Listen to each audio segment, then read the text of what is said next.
Scott's backstory was certainly rich in colourful detail. However, one very significant part of his alibi wasn't adding up. Well, that happened in May. That happened in May. Scott said it was all Macbeth and mojitos in downtown Havana that spring. But in reality, someone looking remarkably like him was somewhere far less exotic.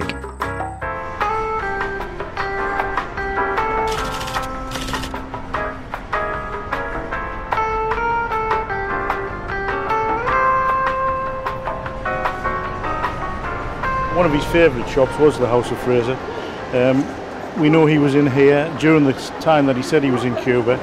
We know that because we have him on CCTV, we have his credit cards which were used, we have the receipts which were recovered from his home address, and we have the clothing that he actually bought.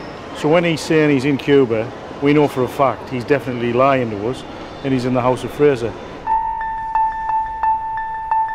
From shopping centres in the northeast to London's West End, Raymond Scott was actually on a spending spree.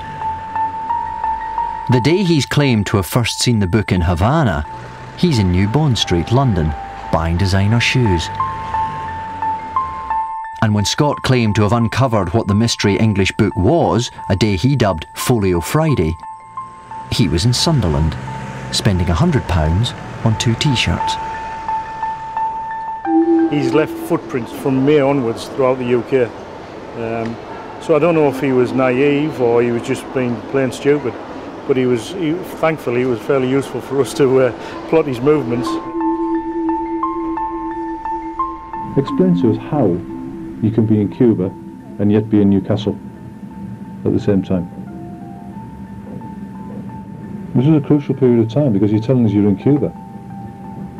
The 5th, you're saying you first saw the book. The 6th, you're saying you went to the National Library in Havana, Folio Friday. But during all of this period of time, you're in the UK. And clearly, you're on a spending spree. Do you have any explanation whatsoever? Yes, I have a full explanation, but I'm going to give it at the end after you've presented your evidence. The detectives would have to be patient. The focus now switched to Scott's account of how he'd taken the folio to Washington. So I thought logically the next step was to take this book to the Folio Shakespeare Library. But of course, I'm in Cuba, but I've got a British passport, but I can't fly directly from Cuba to the United States of America, so I have to do some island hopping by flying from Jose Mate Airport in Havana to Nassau, New Providence in the Bahamas, staying there overnight, and then flying from Nassau to Ronald Reagan Airport, Washington, D.C., which is what I did, taking the first folio Shakespeare with me. Smuggled it out of Cuba, if you like, if you want to be dramatic. But on the day he claimed to be making his cloak and dagger dash across the Caribbean, detectives uncovered Scott actually took a rather more mundane journey. Good afternoon, Charles. Oh yeah, good afternoon, Mr. Scott here. I booked a flight and hotel accommodation. Okay. The British Airways flight from Heathrow to Washington, D.C. Okay, I've got that up in front of me. And you're just taking the Mayflower, the Renaissance Mayflower? Yeah, that's right. You've seen it all about me. Yes. Yeah. Unfortunately for Scott, thanks to this taped conversation, so did the police. The only island hopping Scott actually did on the 15th of June was from the British Isles direct to Washington's Dulles International Airport. The truth of the matter is, you weren't in Cuba. On the 15th of June, you're in the Marriott Hotel at Heathrow. We have him sitting on the plane. He's only got one passport, and that passport was used at Heathrow. We can plot him from the 19th of May nearly every day, up to and including the 15th of June. The only fact that both investigators and suspect agreed on was Scott's movements in Washington, D.C. But if Scott's Cuban folio was genuine, why did he take it to America when it could easily have been authenticated back home? It's clear that he couldn't bring it to anywhere in the United Kingdom, to Oxford or the British Library or Cambridge. It was sort of too close to home. He thought by bringing it overseas and announcing that it was coming via Cuba, that it would be something of a surprise to us.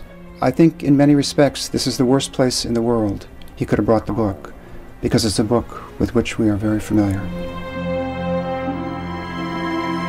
However, this particular copy of the first folio had been damaged almost beyond recognition. That binding that was stripped is no different than taking a razor blade to Van Gogh's Sunflowers. It's no different than taking a sledgehammer to Michelangelo's David. It's not just a book, this is cultural property that was stolen. The book belongs to Durham University Library. The contents belong to the world. From an estimated £1.5 million, the damage to the folio had more than halved its value. Back in Durham, and despite the mounting evidence against him, Raymond Scott continued to deny any wrongdoing. I did not steal any items from a library.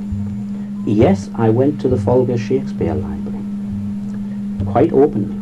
I never, repeat, never knowingly handled any stolen goods. And then he kind of threw himself back in his chair and said, there's a very simple explanation to all of this. What I want to say is this. There obviously has been some ambiguity, mix-up and confusion over dates. Scott changed his story. He now claimed to have brought the folio back from Cuba to the UK in February 2008. His springtime trip to Havana and the magnificent discovery on Folio Friday hadn't actually happened. I think he's planned it for several months.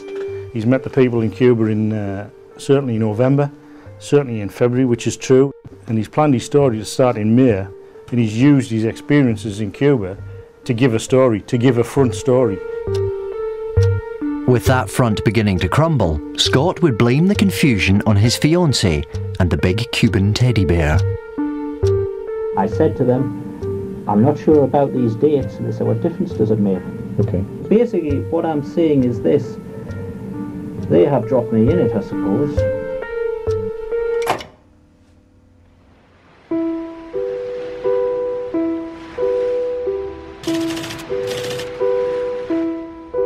But there was nothing to substantiate Scott's allegations of the Cubans' involvement in the plot. Released on police bail but unable to leave the country, his thoughts soon drifted back to Cuba and his young fiancée. It's very reminiscent of the seaside promenade, the Malecon in Havana. The only difference is that I can't see any gorgeous, nubile, brown-skinned, bikini-clad Cuban girls. I miss Havana and I miss Heidi like the deserts miss the rain. Which is not a quotation from Shakespeare, at least I don't think it is. Scott had planned to marry Señorita Rios, but the police investigation resulted in an extended engagement instead. According to Scott, Heidi was still prepared to stand by her man. Well, she finds it rather incredulous, really, that I should be charged with the theft and/or handling of a book that, to the best of her knowledge and belief, I didn't steal or handle. That's his story. But neither Heidi nor Denny have publicly supported Scott's tale of the book.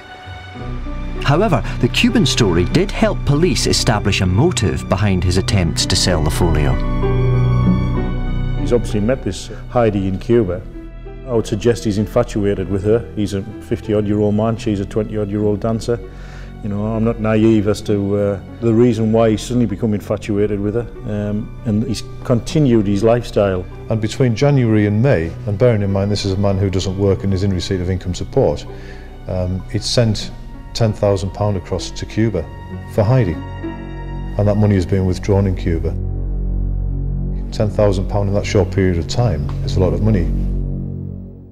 You've told staff in the past that your wife in Cuba, she likes to spend money. Explain that to us. There's almost £10,000 being spent.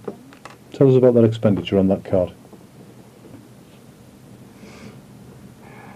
So you can imagine why she was still interested, you know, in Raymond.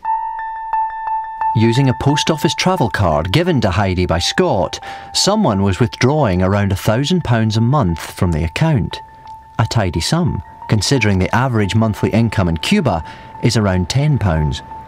But funding his lover was just the tip of a large financial iceberg that was sinking Scott.